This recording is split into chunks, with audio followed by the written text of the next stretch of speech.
Buenas tardes, querida comunidad. Vamos a buscar otra vez un poquito de fuerzas y esperanzas en la palabra de Dios, compartiendo nuestra oración. Hoy empezamos la lectura del capítulo 6 del Evangelio según San Juan.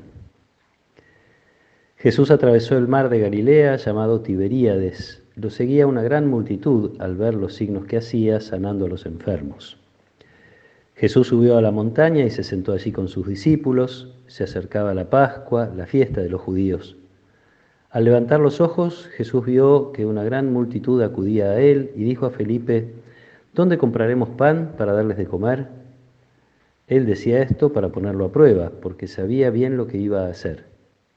Felipe le respondió: 200 denarios no bastarían para que cada uno pudiera comer un pedazo de pan.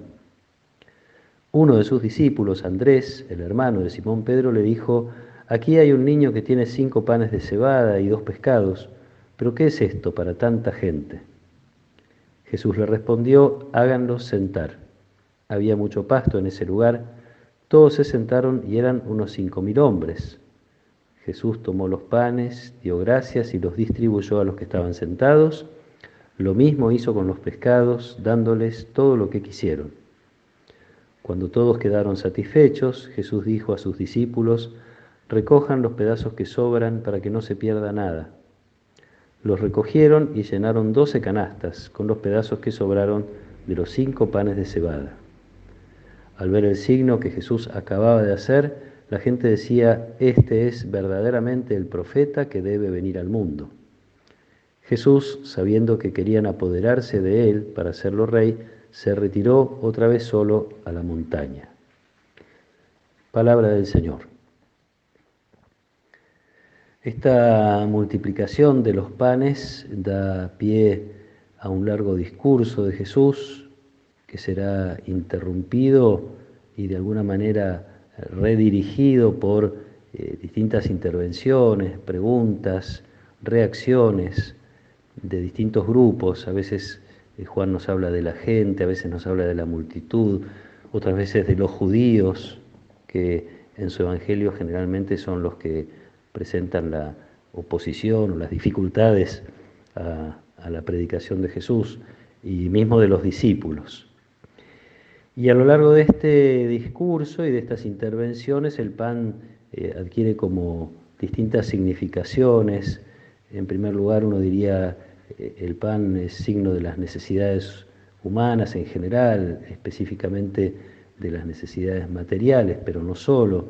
Y entonces aparece Dios a través de Jesús queriendo responder a esa necesidad.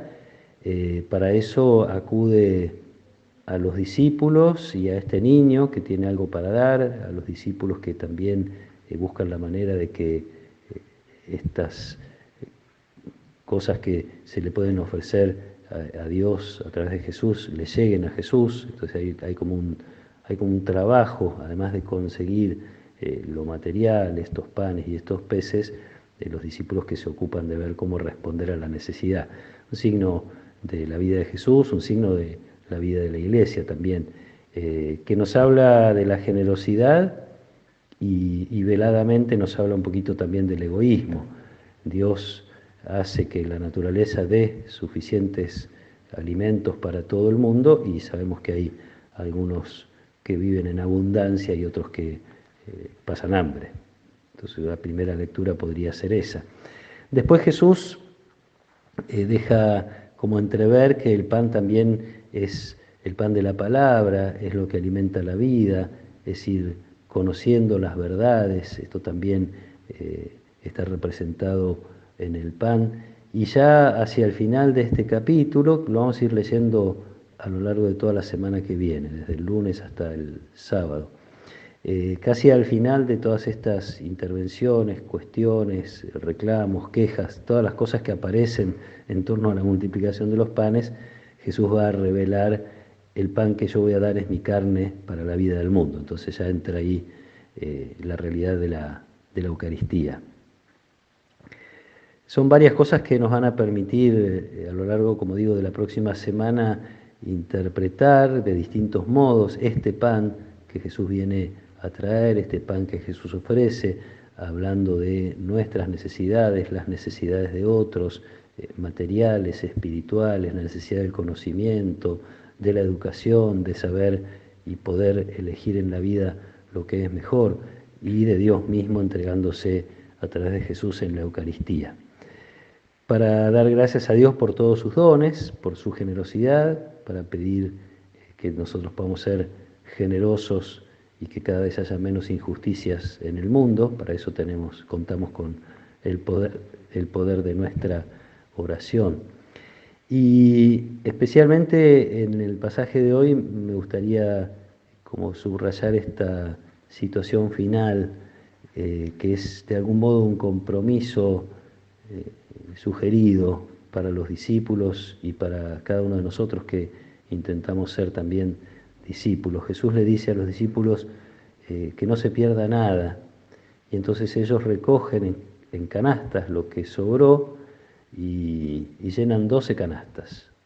Me parece muy significativo que cada uno de los discípulos que pudo compartir ese momento de intervención de Dios a través de Jesús en la necesidad humana, cada uno de ellos se va con una canasta llena para seguir repartiendo, para seguir compartiendo. ¿Cuántas veces podemos reconocer, a la vez que le damos gracias a Dios por sus dones, podemos reconocer que los tenemos, que tenemos canastas llenas de los distintos dones, las distintas capacidades, las distintas posibilidades de, con esto que hemos recibido, hacer el bien? Pidámosle a Jesús que nos regale a lo largo de toda la semana crecer un poquito más en el conocimiento de Él y también en la devoción a su presencia en la Eucaristía, este pan que baja del cielo para darnos vida y vida en abundancia. Que el Señor los acompañe en esta tarde, que Él nos proteja y nos bendiga. En el nombre del Padre, y del Hijo, y del Espíritu Santo. Amén.